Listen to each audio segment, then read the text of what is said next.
So you're just sharing something crazy with me, Josh, about the statistics.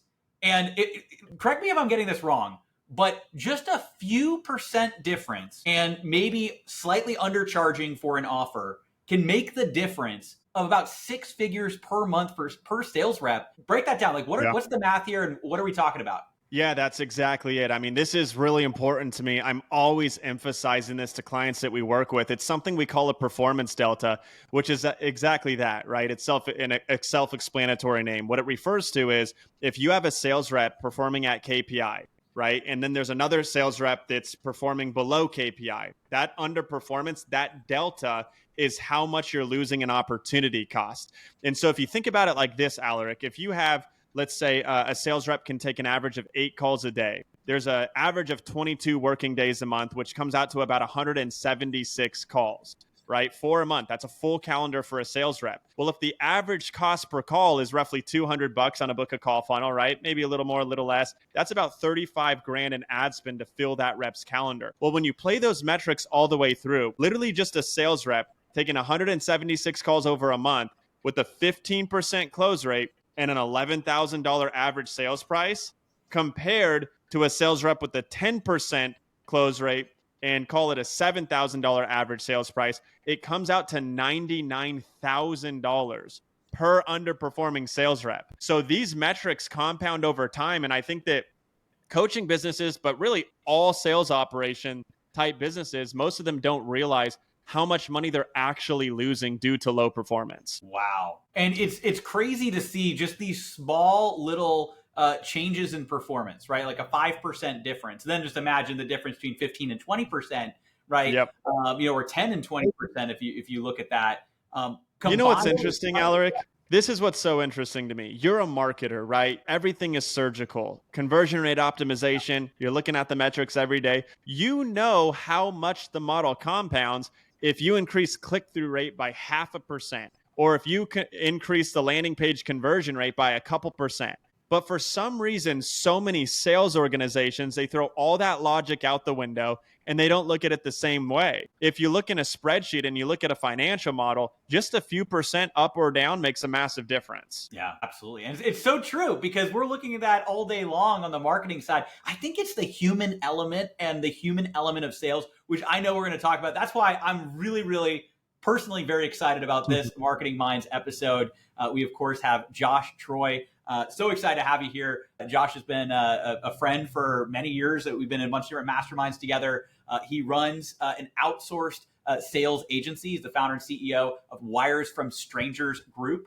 And he's hired hundreds of sales reps. So we're definitely going to dive into that. How to make sure you hire the right people. He's helped his clients generate hundreds of millions of dollars in revenue. And he has a specialty in sales operations. So we're really going to be talking about that because that's something, and I know just from talking with you already, Josh, like that's something that is a real true expertise that you have.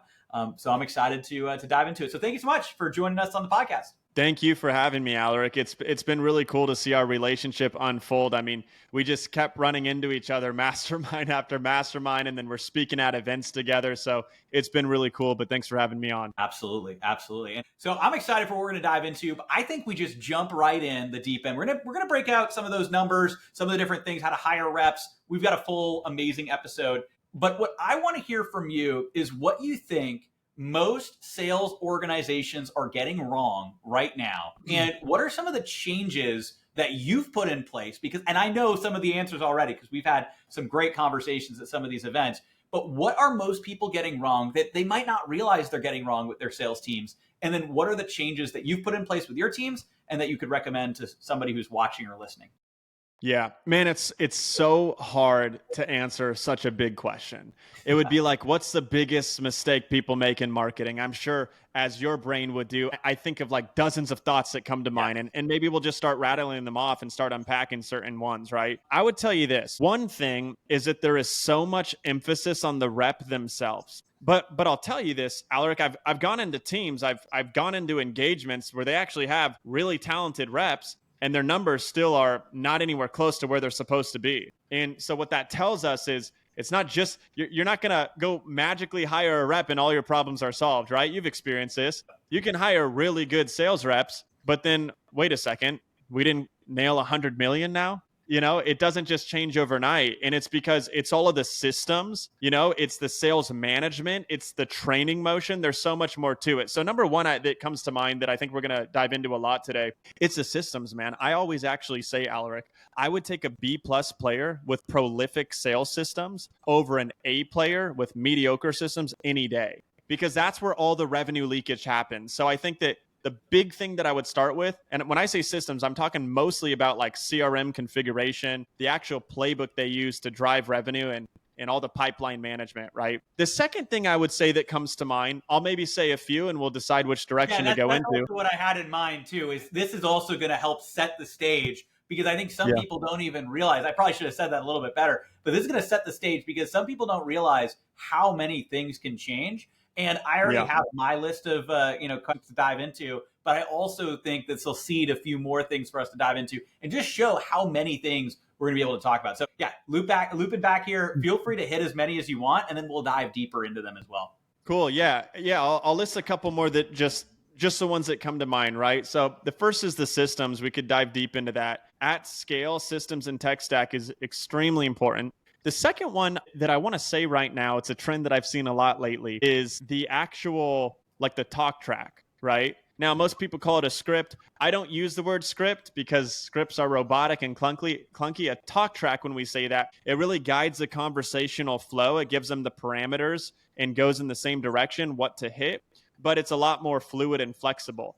But being intentional in the talk track, and then something we call pitch design, which is the process of developing an irresistible pitch, that is missed heavily. And so something that's really cool for me, it gives me a really unique vantage point, is whether I'm doing a sales audit for somebody that, just has challenges, whether I'm doing a consulting engagement, whether it's a new done for you engagement where I'm taking over sales for our clients. One of the things I always do is I request their sales calls. And I do that because pretty much everything you need to know is on the call. I want to understand what's happening, where are deals being lost, what's the type of talent we're dealing with. Like, I want to understand all of that. And one of the biggest things I always see, first of all, the calls are usually just not very good. But I want to say two things I always see on these calls. One, massive variability. It's not standardized, right? There's massive variability, which is hard to produce consistent results at scale. And number two, there is a lack of a pitch entirely,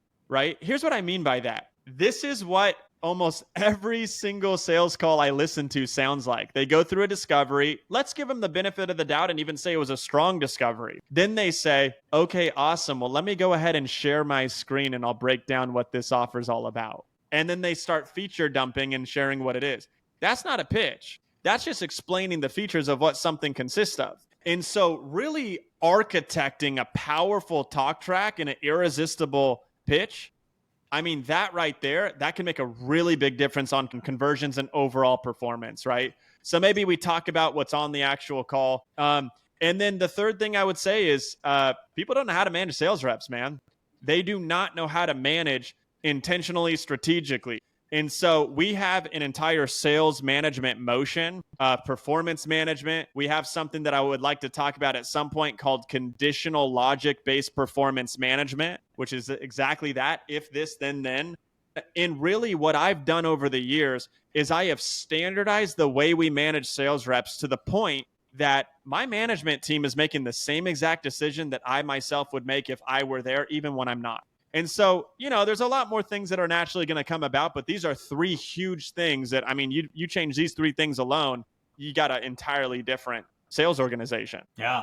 Oh, I love it. And we're definitely going to be diving deep into all of these. We'll probably start off with the systems side, but really looking at these different pieces. I know the systems is such a big part and big aspect that you have. Yeah. And then also the talk track, the irresistible pitch. I've seen that too. There's a big difference in knowing how to actually create a custom pitch versus just relying on slides or, a dossier or whatever it happens to be. And then, of course, I definitely am very curious in the conditional logic-based management. And we've got all kinds of other things we'll dive into, from hiring reps. You're talking about the management. We'll talk about FTC compliance, which I think you are on the cutting edge of that, sharing Absolutely. that as well. AI tools that you're using. We're going to dive into all of it. But let's dive into the sales system.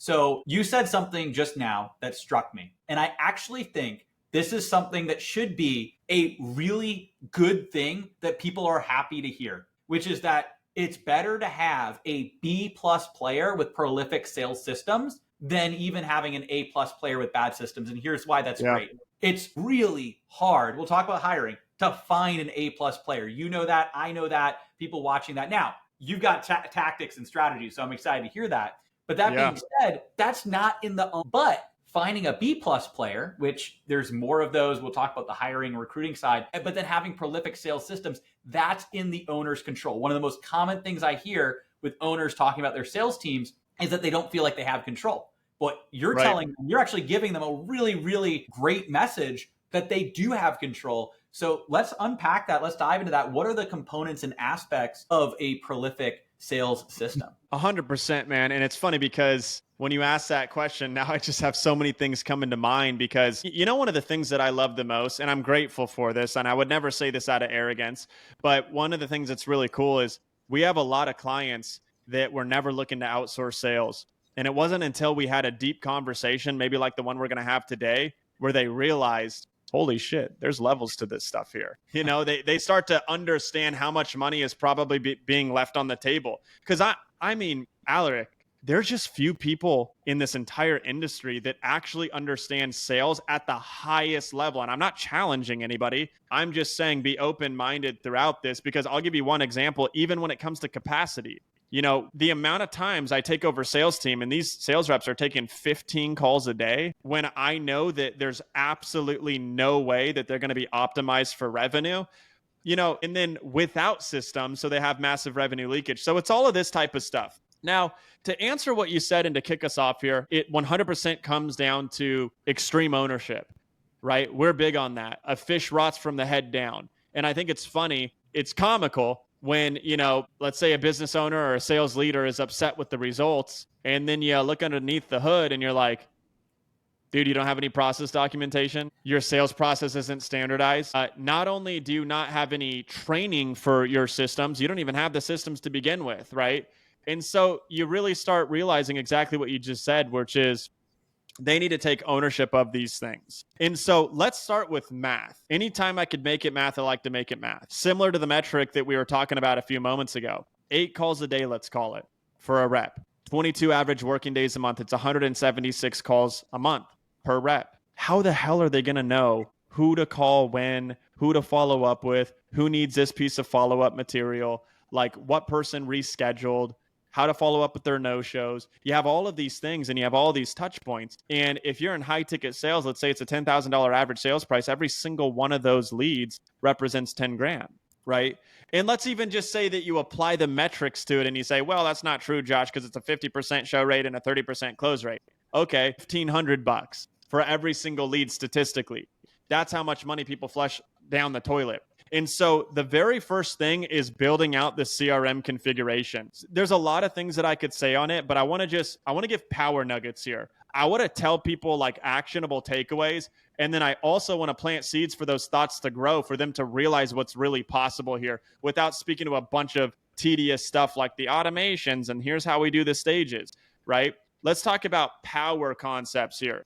So one of the big things that we do is we call it our pipeline management reports. And so these are built really using like smart views and filters, different names depending on the CRM.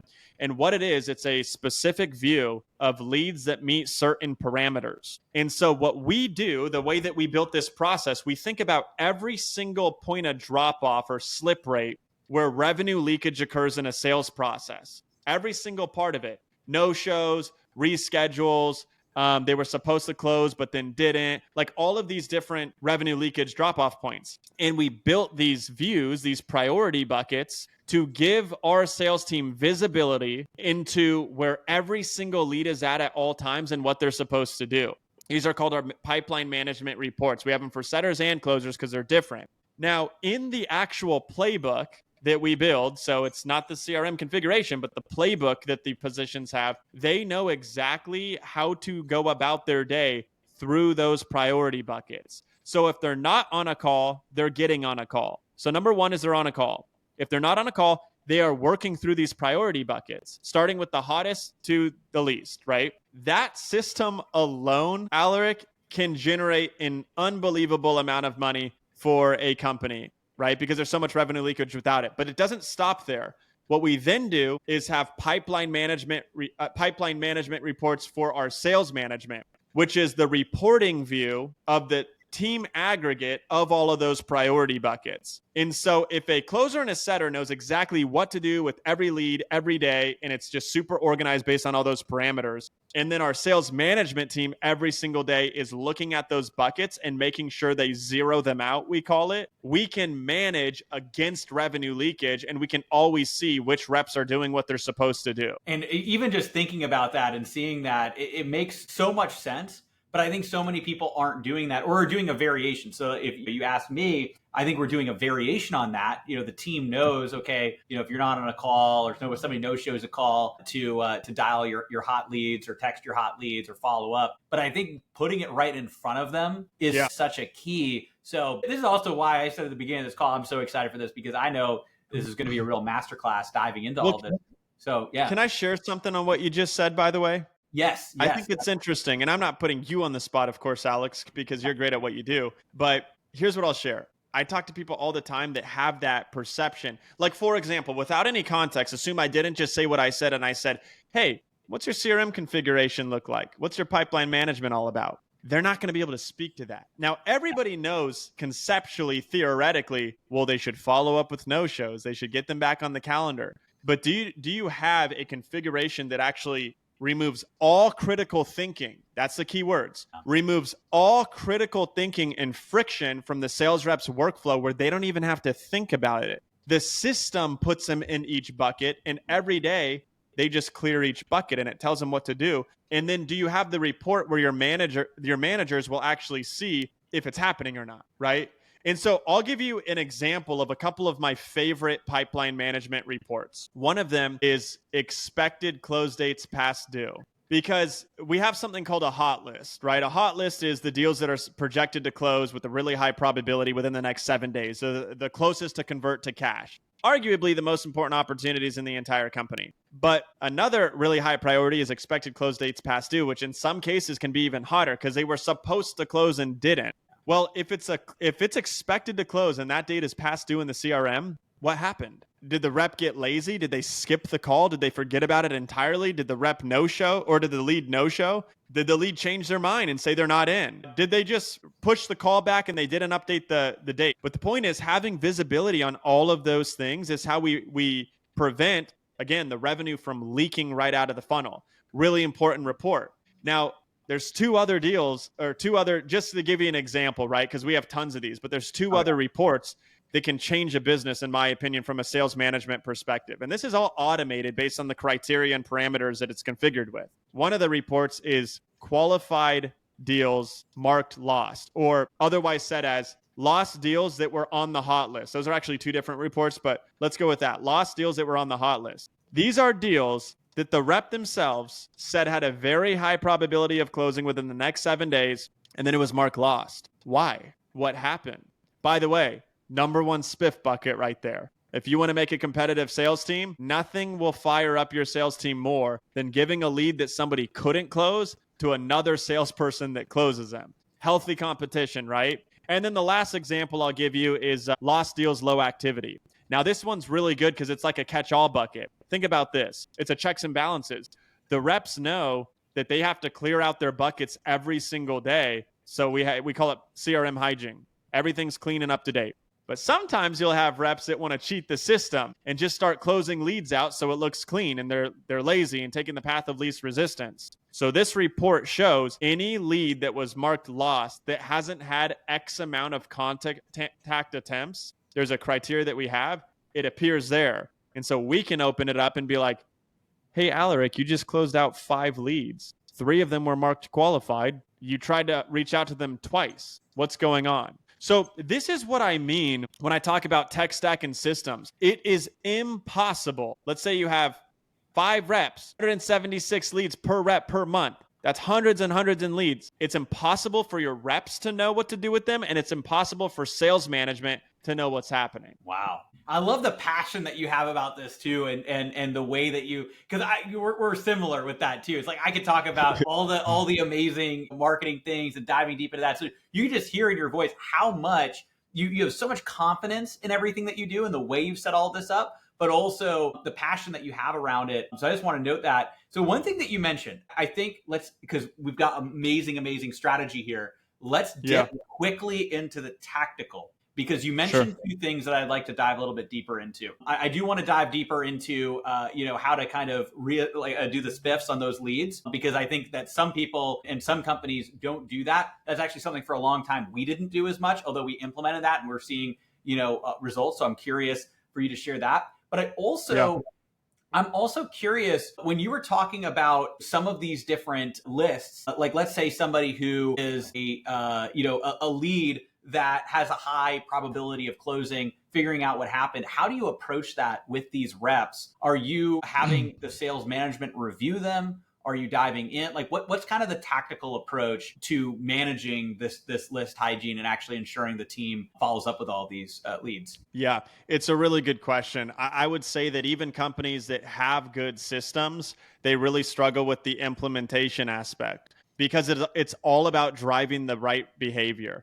And what it reminds me to respond with first is there's a training that I have internally for our sales management team. I've even spoke, at different events, masterminds, and given this presentation, and it's called influence-based leadership. And it's exactly how it sounds. It's leading with influence rather than authority. And I think that, or not even I think, I know that because I've observed it so many times. A lot of organizations, they try to force feed things to sales reps, and they lead with this authoritarian style, like you have to do this. And by the way, I understand that. There was a point in my career where I did the same. And it was because I really didn't have the knowledge and experience to know how to get the result that I wanted. And so I allowed that frustration to influence how I led teams, right? But at the end of the day, and this is really the epitome of what that training is about, people are in sales leadership because they had a level of success with sales. And so my message to them is you can't forget the things that made you good, that got you to where you are,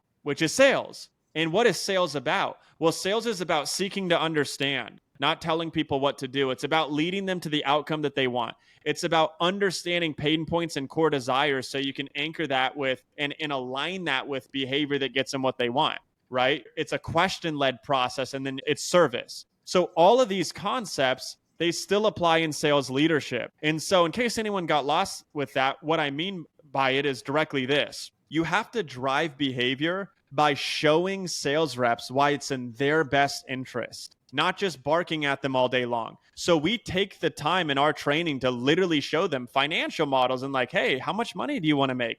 Can I show you why it's impossible to make that amount of money without good pipeline management? And you have to make sure they understand the metrics, because at the end of the day, if you have good comp plans, it's always going to be aligned with the best interests of the company. So our sales reps make money when we make money, and our client makes money when we make money, when the sales reps make money. And so the point is, since you have that alignment, I find that we could treat people like professionals and adults and be like, hey, we're here for you. It's servant leadership. I want to help you make more money. Let's show you how to get there. But then also understanding the balance of, guys, we've done everything on our end. Now I need to know that you're reliable and accountable to us. And then just having that honest, open relationship, that is one of the biggest things that actually drives the behavior from the sales reps. Yeah, I love that servant leadership, also sharing that with them. Hey, here's what's actually going to help you. It's not just to benefit the company, it's to benefit you and your goals and what you're looking to do. We're definitely going to dive deeper into that when we talk about the management side. I know you've got your conditional logic-based management.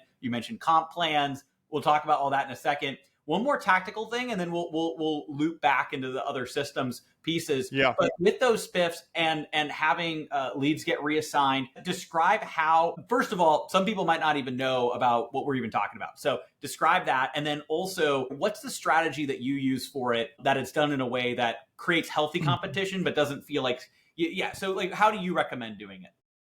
Yeah, sure. Yeah, I'll break down SPIFs. There's actually a couple of things that pretty much everyone I know that does SPIFs does incorrectly. So I think there's a lot to learn from that. One last note on what we were just saying. I was thinking back, years ago when I was having the same frustrations with reps. And by the way, I want to be very clear, Aleric, I am not a magic pill solution. I tell everybody this. I still have the same problems that everybody else has. We're just better at solving them. And we have a very predictable, standardized way of solving those things. So I never want anyone to have the impression that I'm over here saying all of our reps are perfect and they do these things every time. No, it's a never-ending loop and cycle, right? But I remember years back where I'd get so frustrated with this and I would take personal offense to it. Like, dude, do these reps just not give a shit about us? Like, they literally are that lazy that they could care less and they're selfish. What I have found is, and I'm not saying it's for everybody, there are bad reps, but what I have found is, for the most part, they want to do those things, but they don't know how. Because, again, going back to extreme ownership, those systems haven't been put into place with that much detail. They haven't received that high level of training, and they don't have resources and support to help them when they make mistakes. All of that stuff makes a really, really big difference. Now, segueing into SPIFs. SPIFs are interesting. Bonuses of any kind. I want to share, and I hope I could think of the exact example, but I want to share of a SPIF that went horribly wrong. In the SPIF, I'll come up with a couple examples actually, but we had one client who wanted to do a SPIF, they were doing this SPIF before we actually took over their sales team. You want to break that down too, just so people understand like the basics of a SPIF too, just to make sure, because there's people who may not fully understand all the acronyms and different things. So just yeah, sure. So it stands for Sales Performance Incentive Fund. That's where the acronym came from, and so it's just a bonus, right? It's a bonus that's specifically tied to performance. That's what a SPIF is, and I actually like to emphasize the part fund, because it implies that you had budgeted for it, and really good sales organizations should budget for it, right? You should have a SPIF. You should have that little budget that's ready to be allocated. I'll start by just kind of addressing comp plan to begin with. Comp plan is designed, a really good comp plan, it influences behavior and it incentivizes the right type of actions that you want them to take. That's what a good comp plan does. I think a lot of people get comp plans wrong to begin with because it's not in alignment with what you want them to do. If you're incentivizing this thing over here and the rep is supposed to be doing things over here, they're going to not do the things you want them to do and they're going to chase the bonus. So which I'm going to come back to the things that you have to do. I remember I posted some content on my Instagram at this one point, but I'll point out some tips for how to create a SPIF. But here's what the client would do. So it's just a bonus, right? The client was incentivizing based on total volume. Okay. So if they did X amount of volume that month, the reps would get this really big bonus. And so on the surface, it looked to be working. The reps would take a bunch of calls, right? The issue was their efficiency was horrible. You had sales reps that weren't even close to hitting close rate or any type of KPI. They were just taking way more calls and lighting a bunch of leads on fire, and they would still technically qualify. So you're rewarding low performing reps, right? I'll give you another one. It had to do with their live call close rate. This one's really interesting. This isn't a good example of a SPIF gone wrong. So they would give a SPIF if the live call close rate reached a certain level. Well, what happened was they had lead scoring in their application. So the reps, they could see how qualified, we'll call it, the leads were. Well, if a lead booked in, and let's say it was a no-show or whatever it is, the closers would decide not to reach out to that lead to get them rescheduled because they saw that person wasn't qualified and they didn't want their live call close rate to go down because they connected the dots that it'd be harder to hit the SPIF. So they unintentionally incentivized their entire team to not follow up with those leads that no-showed. So it's crazy the way these things happen. You got to be really careful on what metric you're trying to incentivize. And then the last one was just, I've seen companies always do it where it's a SPIF that's out of their control. So you just leave it up to chance whether you pay more money or not. If it's unachievable for the reps, they're pissed off because it was out of their control. But in the inverse, if they hit it, they didn't really do anything different. So you have to make sure it's a KPI that's controlled by them. So when I'm coming up with SPIFs, first of all, I think through all of that intentionally. Am I driving the right behavior? Is it tied to the right metric? Is it under the sales rep's control? And then I come up with qualifiers. Qualifiers are so important because it just makes sure that you're only rewarding people that are doing everything you need. So as an example, maybe I say, okay, I'm going to give them, an extra couple grand, whatever it ends up being. I'll give a rep a couple extra grand if they hit this level of revenue for the month. However, qualifier, it's contingent upon them maintaining X dollars of revenue per booked call. So that means that they can't cheat the system and just take a bunch of calls and be really inefficient with it and cherry pick the best deals. They have to maintain efficiency. So that's one of the best pro tips is when you all of those things, make sure that you're incentivizing the right behavior, tie it to the correct KPI or KPIs, make sure that the rep actually is able to control and influence it so it drives their behavior, and then come up with some reasonable qualifiers so they can't cheat the system. Wow. That I feel like is a whole master class in how to set SPIFs to also incentivize people the right way. Because similarly, I think early on, one of the things we realized is that there were certain incentives that maybe weren't as aligned or weren't set up the right way. And so, even in odd ways, right? Like, pushing out deals to future months to hit certain, so it's always interesting. So you want to look at, okay, what is all the cause and effect? And if something weird is happening, look at your, bonus, SPIF structure and take a look at that. We'll talk more about comp plan in a second. Also, when we get into more things on the sales management. But just looping back, because this is all related to the systems. And when it comes to your overall strategy with the systems, I know one thing that you do that a lot of people don't really do, especially if they have their own team, is you have your own training processes, internal training processes that are also built out for each of the teams to manage. What's the importance of that? And I'll preface this by saying a lot of people that I've seen, their training is somebody else's training that they've invested in the sales trainer, and there's great ones out there, but at the same time, it's not always a one size fits all, right? And so there's their training. So their internal training is actually somebody else's external training. It's not really an internal training. So what's the importance of that? How do you think about creating internal trainings, and why is it so important that you have a customized training for each team? If you don't have your own sales training center, I think that's okay. And the reason why is because not all business owners are sales experts. So it wouldn't make sense for them to try to become one to, train the most leveraged position in the entire company. Even great sales managers don't necessarily have the in-depth curriculum that you would want to train at a high level. So the only thing I would say is make sure if you're using an outside training platform like you're referring to, it needs to be in alignment with your selling style. It needs to be compatible with your belief systems, your culture, things like that, because sometimes there's some really aggressive ones out there, right? So that's really important, but I think that that's going to be better than not having anything at all. Yes. We take training very seriously. My business partner, he was an executive for Wyndham Timeshares back in the day. Then he was, the number one speaker for an education company that did $300 million a year. He's hired, recruited, trained, managed over 1,000 sales reps. And I've done the same, right? I've been in the space for a long time. And my only point in saying all of that is we have built curriculum over a very long period of time that's consistently updated and modernized based on what we see working now. And the cool thing, Aleric, because we have triple figure headcount now with the amount of sales reps that we have. So it's actually expanded so much further beyond us. I can't even take credit for it anymore because we've analyzed dozens and dozens of top performing sales reps today selling high ticket offers, and we've plucked and choose the things that work the best, and that's in our training center. So it makes all the difference, because let me tell you what the best sales organizations do, and this is what we have been able to do. You can take so much pressure off having to find the best top performers if you can figure out how to develop and consistently create top performers. And that's what we're really good at. Right? If you bring in a level of talent and they stay at the same level of talent forever, your organization is not good with training, and that's going to hurt you. We bring in talent and then we tremendously elevate what they're capable of doing, right? Now, okay, so there's 4 types of training. Here's our process. There's 4 types of training that we have.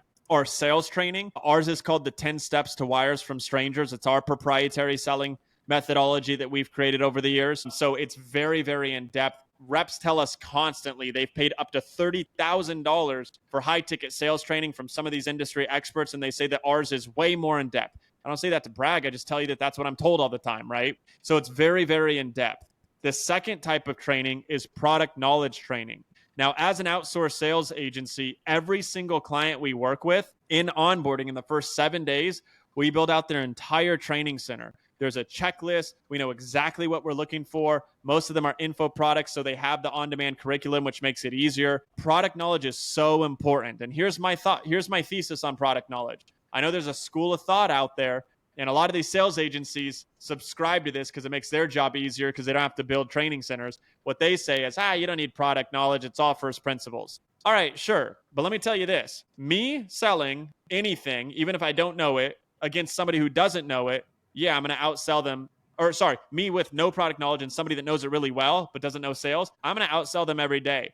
But I will never outsell the version of myself that has tremendous product knowledge. It's a whole other level of performance. So we build out that in depth. The third type of training is process training, systems, SOPs, playbooks, CRM, all the stuff we were talking about. And then the fourth type of training is something we refer to as brand dynamics. Now, brand dynamics is sales training that's specific to that offer, right? Again, really, really important because every offer that we sell has its nuances. It has its differences. It has different common scenarios. They have highly specific objections. So we basically marry our sales methodology with the product knowledge to create that last piece of training. I love it. I love also how all step by step it is, the different components and aspects and how all of it elevates together. And actually, this is a good segue to talk about something we teased earlier. But then after this, we're going to talk about scripting. We're going to talk about the management, hiring reps. There's a lot more coming up.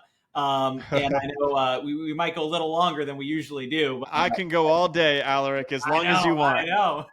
I love it. I love it. Yeah, we could jam all day on all this. But there's a lot more amazing things coming up. But I do want to address this because we were just talking about you building out all of your systems. I also know that there are things that you're doing that really focus on FTC compliance and compliance selling. We were both just at Onyx and Gall's Expert Summit event. We were both speaking out there. He's obviously been a big advocate talking about compliance. And I also know he's, of course, shouted you out with that. It's also why, one of the reasons, in addition to many, all your sales expertise and stuff that you're on, his stages as well, is a focus on that, right? And so, I'm curious, what does that look like? And what are the things that you've discovered and found, that people might think are compliant, but actually need to be changed? And how do you train your team on compliance, especially having, over 100 reps? Like, what does that look like? Yeah.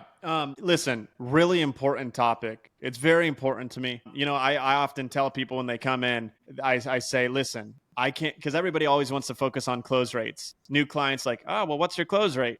Which is funny because it's actually not the Keystone metric. Maybe remind me of that after this, and I'll talk about Keystone metrics and how you should actually evaluate sales performance. But they always want to know about the close rates. And I look them dead in the eyes and I tell them, look, I can't promise you that I'll have the highest close rates out of anyone in the industry because there's people that are willing to do things that I'm not willing to do, right? And the truth is, sometimes it can be easier to sell if you're telling somebody how much money they're going to make and you're giving them all these wild guarantees and earnings claims, right? However, I also believe full-heartedly that we are in a time in the market, in this trust deficit, this trust recession, people call it, where that selling style is a huge turnoff to most customers, or what I will say is the customers you actually want, right? Because they don't want to be oversold. And if it sounds too good to be true, they know it is. And so compliant selling, when done correctly, you can actually find way better customers, and it doesn't need to sacrifice conversion rates that much, if at all, but you have to do a lot of training around it. So the way that we approach sales compliance,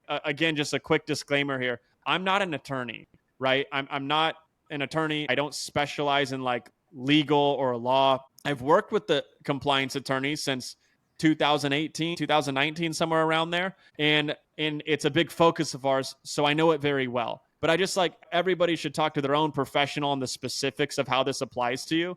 But here's the deal. When it comes to compliance, it goes back to influence-based leadership. It starts with training on the why. It starts with training your team on the desired outcome, the importance of it, and how it can actually help them, help customers, and help our clients. And when you can get them really bought in on those things, I just don't have that big of an issue with compliance. Yes, you have to remind people, and in call reviews, we'll hear stuff and we'll correct them and train on it. That's a big part of what we do, right? We have an AI software that grades for compliance and we train on it.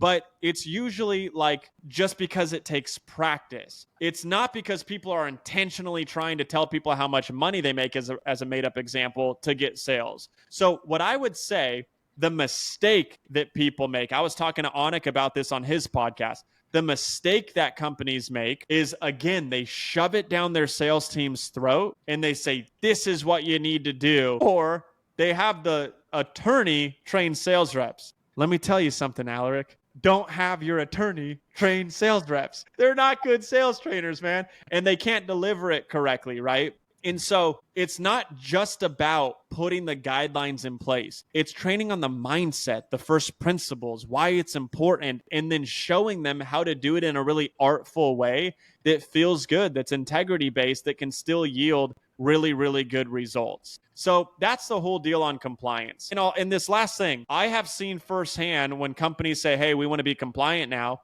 they roll it out. Like I said, an attorney rolls it out or whatever. They send a bunch of guidelines. Sales go down dramatically. But it's not why you think. It's not why you think. What I've seen firsthand, most people think that they lose revenue and metrics because they're being compliant. So they think to themselves, oh, if we're compliant, we'll never make any money. That's not the truth. They're losing money because their sales reps, they just forcefully rolled it out. They didn't have enough training and preparation because it hasn't been a focus. And their sales reps are trying to think of all of these things in real time. Plus, they have fear injected because usually they're like, do this or else you're fired. That's how they roll it out. And you do have to treat it seriously, but I mean, you gotta give them some time to warm up to it. And so because of that, they just trip up in the first week or two when they're trying to learn compliance. So it has to be a part of your regular training. It's in our training center. It's in our new rep ramp up training. So it's one of the first things that they're exposed to. And then it has to become part of your culture rather than just dropping a compliance bomb and giving people, a shot clock to be able to make those adjustments. I appreciate that and mapping all of that out. And I know it's something I remember you were showing me, hey, here's some of the things that we do. Here's our internal dashboard. I remember seeing some of those trainings right there. And it's definitely an important thing to incorporate into it. But as you said, right, it's that fine line. You don't want your attorney to train your sales team. They need to know the salesmanship, but at the same time, making sure it's done in a compliant way. And so makes a lot of sense. And actually, speaking of which, let's have a great transition into talk tracks, crafting an irresistible pitch. What does that look like? And what are some of the big things that you recommend, on a pitch, of course, being compliant here, but presented in the right way? Yeah, man. Okay. I'll try to think of some of the highlights here because it could be a big topic. I mean, we've went through so many different talk tracks. Right. Now, I'll tell you this. Let me start by saying this. In our call analysis SOP that our sales management team is trained on vigorously, it's an intense process because that's one of the main things that they should be spending their time on, listening to calls and coaching reps based on their findings, right? Along with pipeline management and a couple other things. But call analysis is the most important. It's the biggest usually. And so we have in that process something we call a validation sequence, which is the sequence in which you validate variables. Right now, I came up with this myself. I say it on a lot of podcasts, so you'll probably start seeing this pop up. But here's what a validation sequence is. You have this historical, traditional argument of marketing versus sales, and they're always blaming each other. Salespeople say it's lead quality and all this stuff. Marketing says that sales teams can't convert. As a business owner, you need to know which is true, right? And you have to have data to understand what to do at what point. And that's what that's one of the biggest things I want to emphasize. What makes us so good at what we do, Aleric, and I'm saying this out of a way of being proud, right? I'm really proud of my team for this. We know how to diagnose what the actual problem is, what the root analysis is, and then go into corrective action really fast. A lot of sales companies, it works until it doesn't. And once it doesn't, they don't know what to do from there. And so a validation sequence goes like this. It's lead quality, sales performance, pitch design, offer design. And so essentially, before you can evaluate anything, you have to validate lead flow. If you don't have the right avatar, your right fit client on the phone that's qualified, you're going to have a lot of false negatives. You don't know what's landing. And even if it does land, does it matter? Because it's not the right fit. So you first validate lead quality. And that's what we're assessing when we're listening to calls. In call analysis, you're listening to two sides of the call. You're listening to lead insights. You're listening to rep insights. It would be stupid for you to just be like, I'm going to ignore the leads and just focus on the rep, even though it's happening on the same call. So our sales management is trained to listen to both sides of the sales call. If the lead is qualified and it's the right fit client, now you validate sales performance. Is the sales reps doing what they're supposed to be doing? Now, obviously, we have the 10 steps process that we grade them on. We also look heavily when they're ramping on something called the big 3, which is like the big 3 steps of the 10. So it's basically a strong discovery, an irresistible pitch, and a strong closing sequence. There's a very specific way that has to happen. So we're measuring them and saying, are they in technical compliance, not FTC compliance? What I'm referring to is, are they following the process and demonstrating a high sales IQ? Now, here's where it gets tricky, where most people drop off. If you have the right lead, if you have a good sales rep, and you're not getting the performance you want, you're not hitting the ROAS you want, what do, Aleric? Well, most people just spin their wheels for months on end and, I don't know, shut down the funnel sometimes or launch a new funnel. They just don't know what to do. At that point, you have to cycle through multiple versions of talk tracks and pitch design, right? You have to figure out, well, why isn't this landing? We have the right person. We know we have problem solution fit. We know there's people that are buying this. Are we pitching it the wrong way? We cycle through a bunch of different talk tracks. Lastly, if we do that and it's still not converting, you have an offer issue. You have an offer issue. It's rare that we get to that point, but it happens. And it just means you don't have an irresistible offer with critical mass, at least. You might be able to keep limping by and selling a certain percentage of people, but it's not really landing. With all of that said, that's the importance of the talk track and pitch design. It is not this template that you do one time and you're like, I found the magic solution. It's understanding what makes a talk track work and what doesn't. What makes a pitch land and what doesn't. What leads to a lead making a buying decision and what doesn't. And then training your management team constantly on those principles. So when they're analyzing and evaluating sales calls, they know how to make those tweaks and changes constantly. Does that all make sense? Absolutely. And I think the fact that it's an evolving document too. I think too many people, they might make, and also I love that the talk track too versus script. They might make a script and it's like, oh, well, this is just the script. Stick to the script. But it evolves over time. And some of your top reps might inject certain things that end up working, like you're saying, and then that gets put into the talk track. Or as you're analyzing calls, you're looking at things, as you're analyzing the bottlenecks. We definitely believe in that as well. At Outreach, right? We want to, it's like this, this might not be getting the exact end result I want. Well, let's reverse engineer it, right? What was happening? And that even goes into the blend between marketing and sales. So it's the same thing. We want to look at like where along the line, there's always ways you can improve each of the metrics, but what's the biggest bottleneck? And then how can we improve that? And then there's another biggest bottleneck. There's always a biggest bottleneck. So how can you improve each of these? And Aleric, within that, it's all about iterations, right? And so think about marketing, split testing, it's A/B testing. If there's something that's not working, you don't just start over with a new funnel. You figure out what's the underperforming metric or variable and you test against it until you have a clear winner. You got to treat it the same in sales. If a talk track isn't working to the extent that you want, you don't just rip it out and put it in something completely different. You have to gain confidence and clarity on what specifically is tripping people up and then test against it.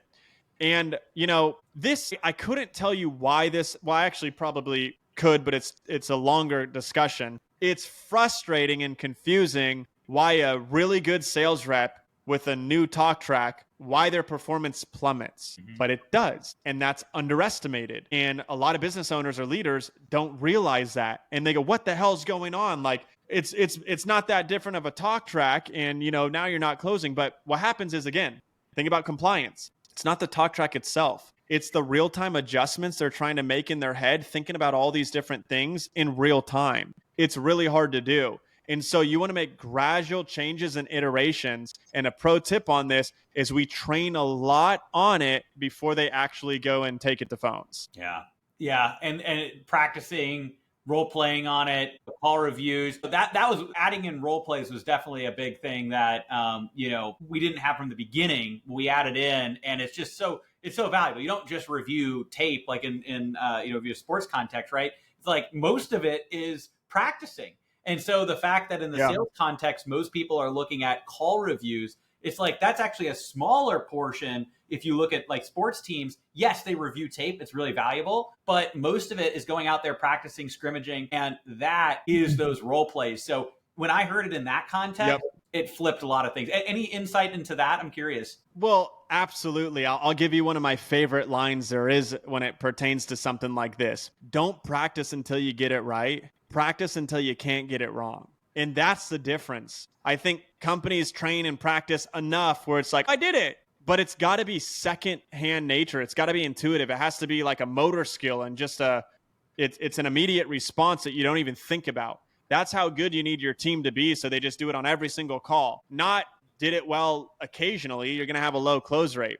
And so what I like to say is that sales is a kinetic learning motion. Studying curriculum, watching call reviews, tremendously helpful. But you can't stop there, because most of the learning to like really burn it into your brain, it comes from repetition of actually doing it yourself. And so, like you just said, lots of role plays, lots of repetition, and applying it on your actual sales calls. That's where most of the magic actually happens. So shifting gears a little bit, we were talking about some of the different things. I want to dive into conditional logic-based management in a second, but we were talking about hiring reps. And so with hiring reps, what are some of your strategies behind that? I know there's a lot of different methodology out there. I'm actually, because I know we've talked a little bit about this, but I'm genuinely curious, where are most of your top reps coming from? Are most of them built, recruited? Where do you recruit them? I'm curious how you're cultivating and finding reps. Yeah, absolutely. I mean, I first want to say this, okay? It's important that I share this, so because it's a little bit different if you're hiring one rep, right? We have a 6-figure recruiting department, right? I have a director of talent acquisition who's extremely talented. She has her MBA. You know, her last role, she recruited 600 sales reps in 18 months before she joined us, and she's been with us for a long time now. So we have a very experienced team to be able to do that, the level of skill that we do it, because we have to recruit a lot of reps. What I'll tell you, though, is it's cold recruiting. Like, we have like just prolific recruiting systems and an entire talent acquisition engine. But here's listen, I'll give you the biggest tips in a very short period of time. You have to treat talent acquisition like you treat customer acquisition. Okay? It's marketing. You have to generate interest, and you have to speak to your perfect ideal fit. And when it comes to ICP, you have ideal client profile or ideal customer profile in marketing. In recruiting, you have ideal candidate profile, and you have to build the messaging, and you have to speak directly to them, and you have to know the things that they actually care about. The truth is, when it comes to recruiting and talent acquisition, there is not that much to it, Aleric. There just isn't. We have a really good team because we do it at a high level, but here's why companies struggle so much with it. Number one, it sounds very easy, but it's much harder to do for a lot of companies. Number one, the ultimate secret to having success with talent acquisition, you have to become a desirable employer. It's just like an offer. It's like an offer that converts. Like, you can't just be good at sales. You have to have an irresistible offer. Well, you know, we don't have a problem with recruiting, because when we show them our training center and our systems and the amount of reps that we've had for multiple years that are consistently making money, and when we go through all of those different things, like, they can't wait to work with us. We have reps that follow up with us for months, you know, hoping for a position. We also have a whole pipeline of sales reps that don't get accepted. They go to a different job to build their resume, and they come back and say, now look at me, can I work for you guys? So that only happens by building like a world-class organization where sales reps know that you're going to take care of them, that they're going to learn a lot, that they're going to make money. So number one, you have to become a desirable employer. Number two, you have to know what to look for in a sales rep. I think one of the reasons people have such a hard time hiring sales reps is because even if they're not an A player, they're a sales rep. So they're selling you in the interview that they can do the job. Oh, yeah. Right? They're closing you. And the thing about that is, if you don't have a really high sales IQ, it's easy to get tricked, right? It's easy to think I'm hiring an A player when in reality, that person might not be good.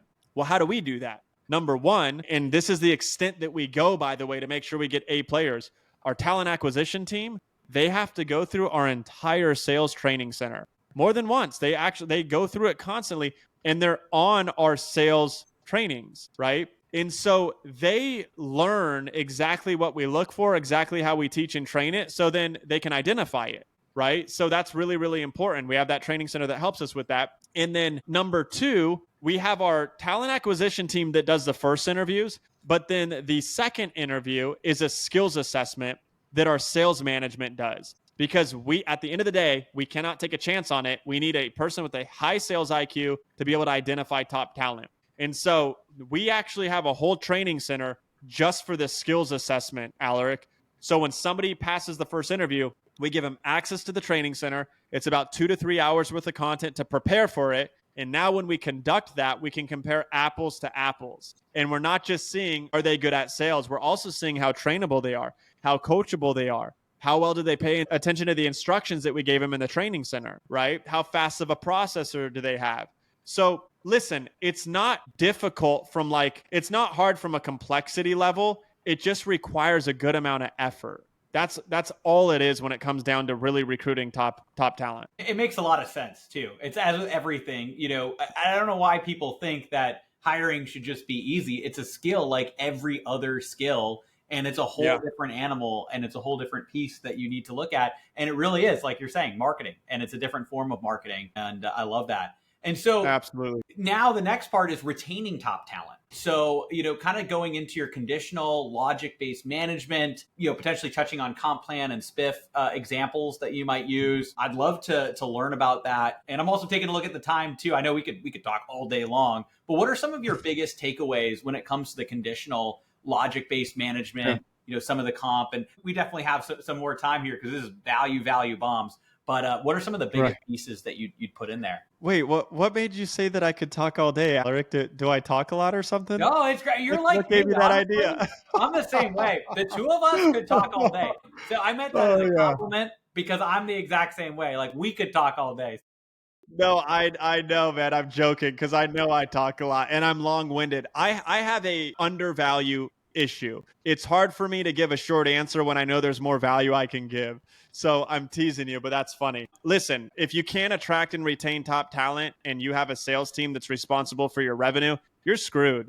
Just plain and simple, you're screwed. So there's a lot of things that go into retention. Let's start with the basics. For a high ticket closer, if you want to attract top talent, that doesn't even open up. It doesn't even start to open up until you have a position that they can make at least 10K a month in. You don't have to like it. You don't have to agree with it. You could be upset about it. But all the answers are on the other side of acceptance. You could say all day long, I don't want to pay sales reps that much. Okay, then go hire B and C players because there's too many opportunities out there that will pay way more than that. Significant. Like I said, that is the minimum that it opens up. Why do I start by saying that? Well, if you look at the economics in your business and you look at the KPIs and you look at the comp plan and they're not going to generate at least that conservatively, you got to go back to the drawing board before you even try to start to hire, because there's two main reasons that sales reps quit, especially in this industry. Comp plan is number one. Not comp plan, earning potential. If they're not making money, they quit. That's the most obvious one, especially if they're performance-based. The second one is lead flow. And this has been really interesting to listen to because we collect a lot of data points in our talent acquisition process. In interviews, the number one thing, the single biggest thing that we hear of why reps are leaving their past position is because lead flow. Inconsistencies in lead flow. Their calendar's full and then it's not. And based on this, even when they're performing, they're not making the money that they want. So we stress the importance of that. For all of our clients we work with, we're sending lead flow reports every single day. So we're balancing lead flow with capacity. It is so important. And by the way, you can't look at it selfishly and say, oh, well, ad costs went up a little bit. Yeah, I understand, but you're about to lose your entire sales team. So you have to look at it holistically, right? Now, aside from the money component and them having the earning potential there, the next is culture. Companies that have a couple of sales reps, I've found really struggle. It's the hardest time for a company when your sales organization or your sales team is between 1 to 3 reps. Under 3 reps, hardest time. Because sales reps like company and they like to be competitive and they like the camaraderie of like, oh, I got a deal and people are sending emojis in Slack and all that. That energy is contagious and they want that type of environment. That's why, again, as an outsourced sales agency, and I'm not just saying this to talk about us, it's just a legitimate fact of a competitive advantage we have. We have so many reps that even if one of our clients only has a couple reps on their account, they're interacting with all the other reps in our organization. They're on trainings with dozens and dozens and dozens of other sales reps. So they get that energy, they get that culture piece out of it, right? So that's a lot of fun. We make it fun, and we do tons of training and things like that. The third piece to retention, so I went, earning potential, culture. The third piece I would say is learning. If they feel like you took them as far as you can, they're going to go somewhere else. Top performers are obsessed with learning. They constantly want to learn more. They constantly want to up level their game. If they think that they're the best in the room, they're going to find a different room. And so you have to have really good sales management, right? I hear it over and over again. Companies lose their top performer and they just can't figure out why.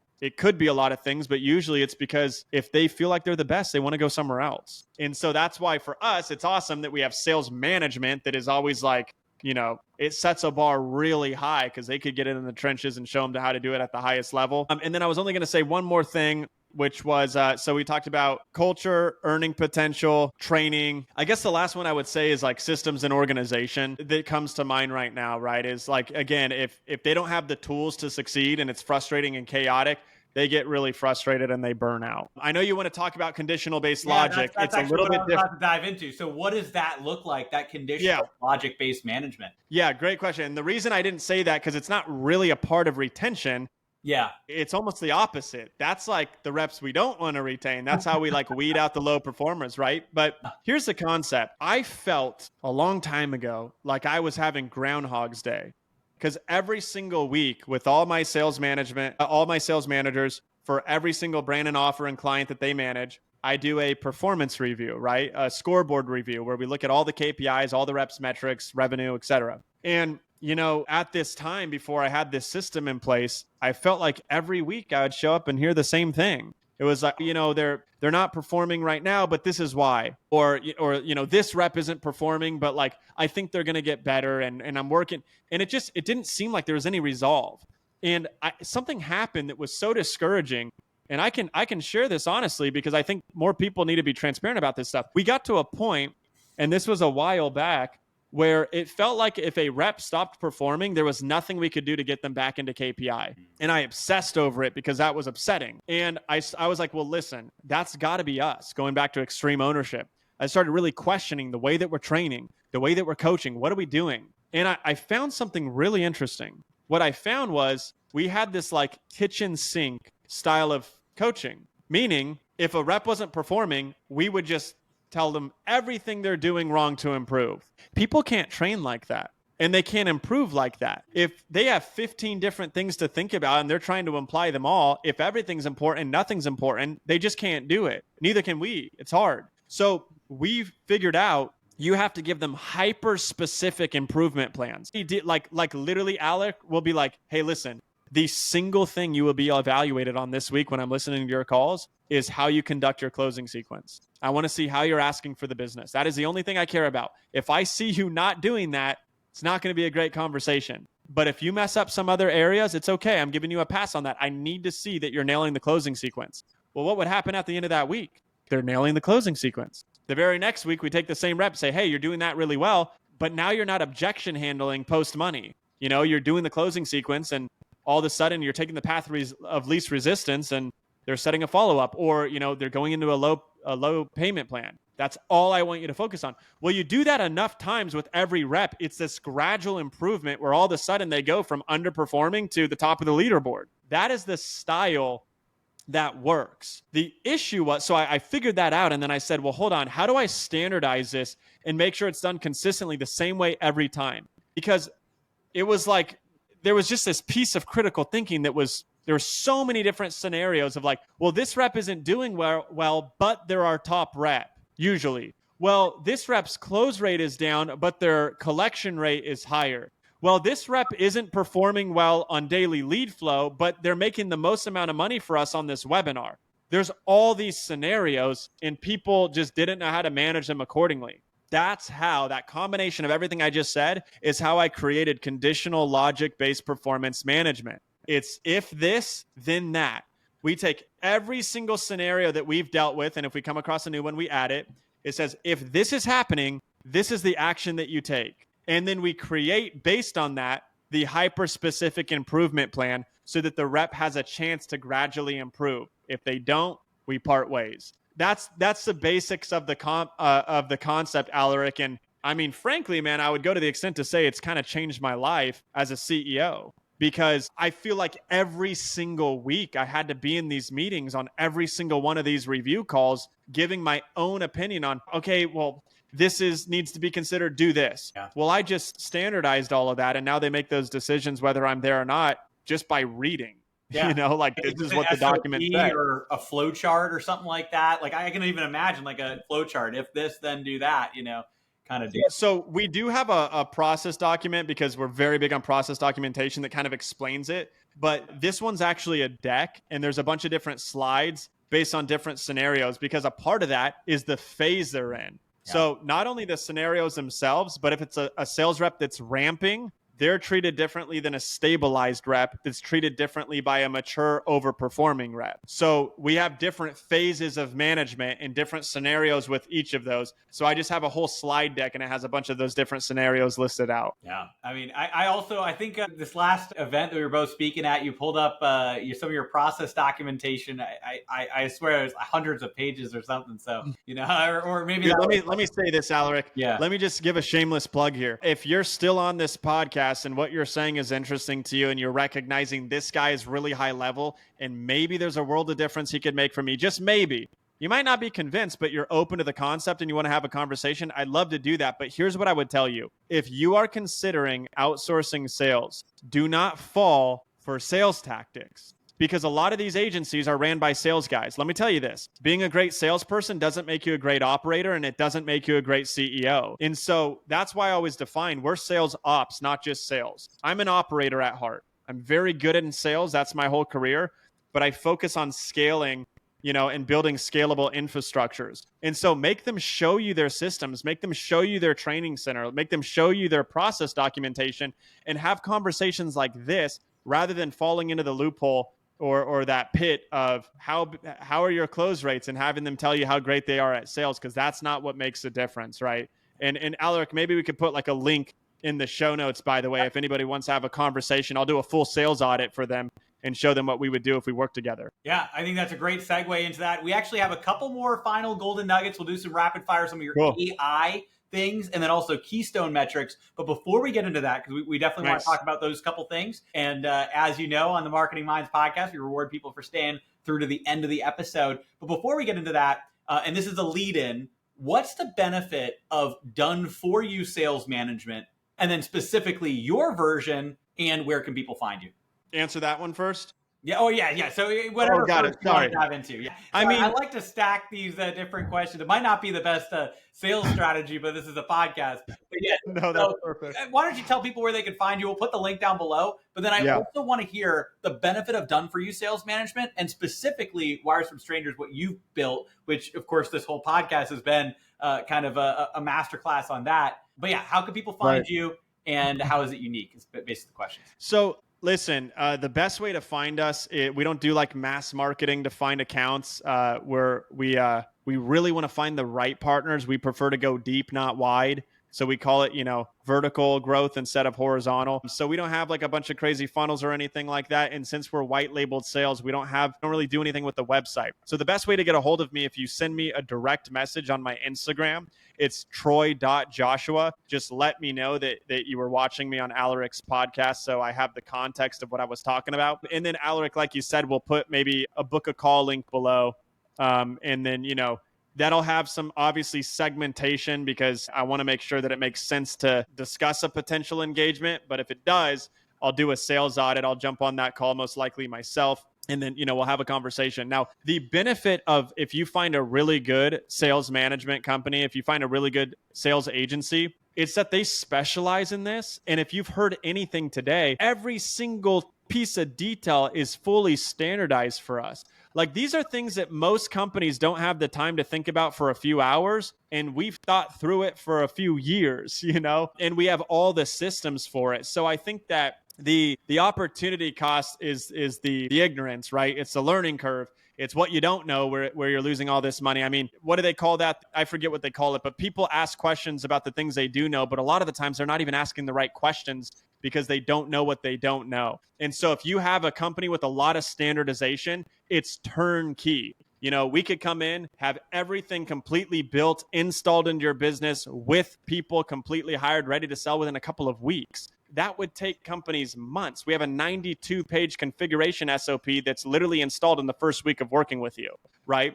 So that's the benefits of working with a really good sales agency that's completely standardized. Specifically working with us, I would hope that the podcast episode itself spoke to that. You know, the way that I look at things, the financial modeling, the scaling intelligence, the operational approach, we're very process driven. That alone will set us apart. My positioning statement, I like to say, is we're your in-house, we're outsourced in-house sales team. And I don't say that to be gimmicky or cheesy, Aleric. The reason I say that is because that's how we've built this business. There's full transparency. We're not siloed where you never hear from us. You can pull calls and listen to them at any time. We're building in your tech stack and CRM. The team actually gets to know you, so you feel like it's your own sales team. The only actual difference is the piece of paper that we're technically a third-party entity.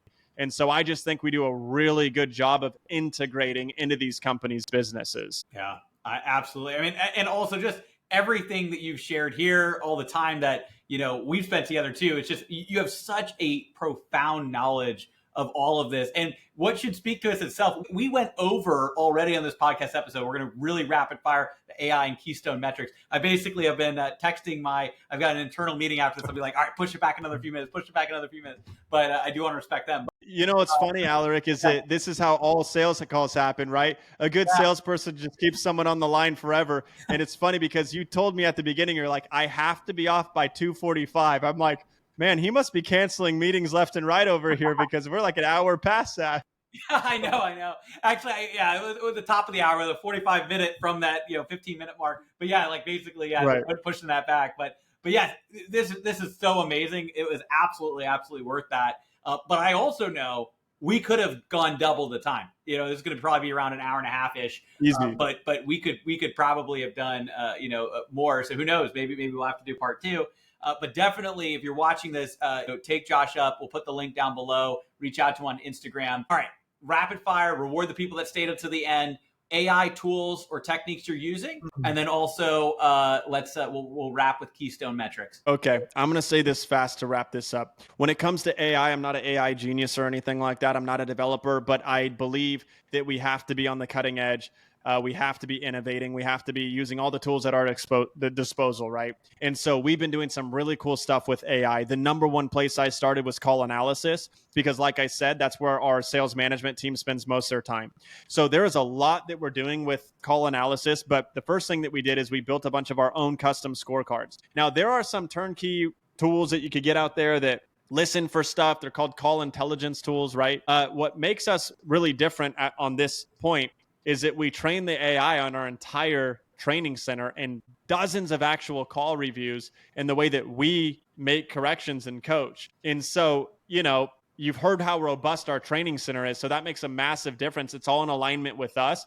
And so what it does is it unlocks 100% of analysis and scoring on calls, because no matter how good your sales management team is, it would never make sense economically to have the amount of managers you would need to listen to 100% of every call. This allows us to grade every call, and then it allows us to see which ones are the underperforming calls so we can zone in our focus on what we need to listen to and who we need to coach around. So we have our sales process compliance. We have technical compliance, which just grades them on are they checking every box they're supposed to do in the process? And then we have FTC compliance, which we are talking about the importance of that. This tool, what it does is it turns qualitative insights into quantitative insights. So we already know that everything you need to know is on the calls, but sometimes it's hard to interpret that or have like statistical significance or data confidence of how often something's happened or, what's a numerical value of that finding and insight. So we have been doing a lot of cool things with that on call analysis that just give us a pulse on the entire sales operation.